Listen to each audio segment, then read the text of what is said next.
sa inaasahang paglobo ng kaso ng leptospirosis bunsod ng kasagsagan ng tag-ulan sa bansa, pinalawak pa ng Philippine Health Insurance Corporation o PhilHealth ang benefit package para sa pasyenteng may moderate to severe infections. Simula July 15, itataas na hanggang sa 63,000 pesos ang coverage para sa hospital care, hanggang 170,000 pesos para sa hemodialysis at hanggang 230,000 pesos naman para sa peritoneal dialysis.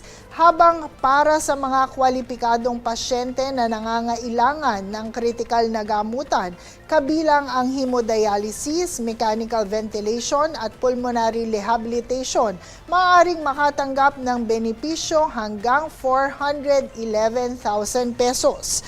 Kasabay nito ang doxycycline na nirereseta upang maagapan ang leptospirosis ay saklaw na rin ng gamot package ng PhilHealth na may hanggang 20,000 pesos para sa kinakailangang gamot.